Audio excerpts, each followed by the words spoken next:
Good morning, everybody. Tailed jay வண்ணத்துப் பூச்சியின் 3 இளம் புழுக்களை செண்பகச் செடியில் மறுபடியும் பார்த்தேன். தன் புழுக்கள் முட்டையிலிருந்து வெளியே வந்தவுடன் உண்ணுவதற்காக இளம் தளிர்களில் முட்டையிட்டு வைக்கும். புழுக்கள் வெளிவந்தவுடன் அந்த மென்மையான தளிர்களை மெல்லும். தன் வாரிசுகளுக்காக உணவை தேர்வு செய்யும் இந்த அம்மாக்களும் போற்றப்பட வேண்டியவர்கள்தான். ஒரு எறும்பு பின்னால் வருவதை பார்த்து அது பயமுறுத்தும் விதத்தை பாருங்கள். தினம் தினம் இவற்றின் வளர்ச்சியை கண்காணிப்பது என் வாடிக்கை.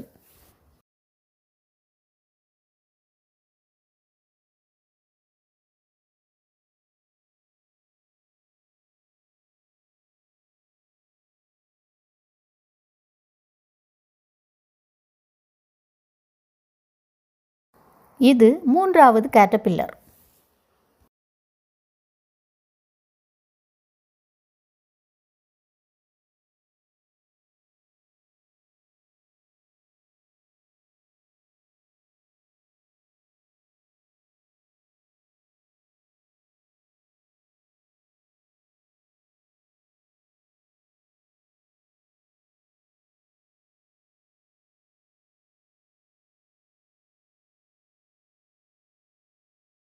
கேட்டர்பில்லரின் பின்பாகம் மட்டும் இலையின் மேல் ஒட்டி கொண்டிருக்க முன்பக்கம் உயர்ந்து காணப்படுகிறது. நான் அருகில் நிற்பதை பார்த்த எச்சரிக்கை உணர்வினால்தான் இது இப்படி அமர்ந்துள்ளது. சில நாள் கழித்து அவற்றில் ஒரு கம்பளி பூச்சியை காணவில்லை. மற்றொரு நாள் மிகவும் டார்க்காக இருந்த லார்வாவை ஒரு பெரிய எறும்பு இழுத்து சென்று கொண்டிருப்பதை பார்த்தேன்.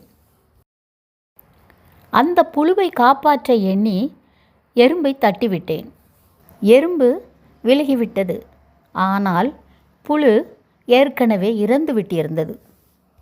அடுத்த நொடியே அதன் பாடி ஃப்ளூயிட்ஸை ஸ்மெல் பண்ணிய மற்ற சின்ன எறும்புகள் கூட்டமாக நின்று அந்த புழுவை இழுத்து செல்ல முற்பட்டன.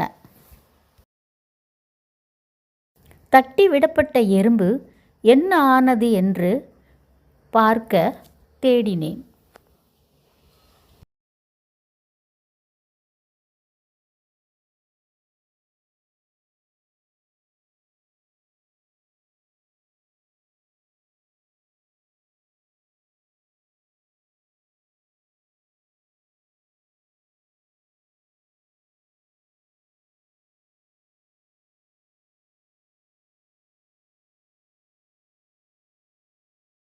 ஒரு இலையின் மீது செங்குத்தாக அமர்ந்து கொண்டு சில ஆக்ஷன்ஸ் பண்ணி கொண்டிருப்பதை பார்த்தேன். அது வெறும் ஆக்ஷன்ஸ் அல்ல. பிறகு என்ன? எறும்புகள் உபயோகிக்கும் சுத்தப்படுத்தும் கருவி என்ன என்று தெரியுமா? அதன் முன்னங்கால்களில் சீப்பு, பிரஷ் போன்ற சின்ன சின்ன ஹேர்ஸ் இருக்கும்.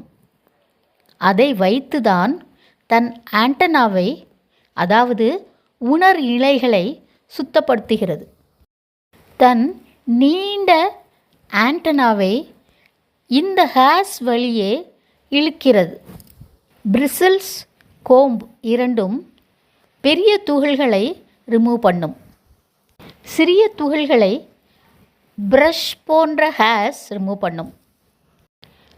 கிளீனிங் வேலை முடிந்த பிறகு இந்த கிளீனிங் ஸ்ட்ரக்சரை தன் வாய் மூலம் சுத்தப்படுத்தும். உணர் இழைகள் மற்ற எறும்புகளை தேடவும், உணவு இருப்பதை கண்டுபிடிப்பதற்கும், டேஸ்ட் பண்ணுவதற்கும் அவசியம் என்பதால் அதை சுத்தமாக வைத்துக்கொள்ளும். இது சிறிது வளர்ந்த 3வது லார்வா.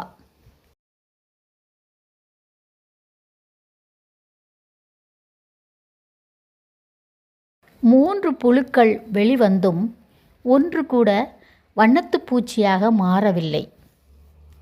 அவை வளர்வதற்குள் மற்ற பிரிடேட்டர்ஸ் வேட்டையாடி விடுவதே காரணம்.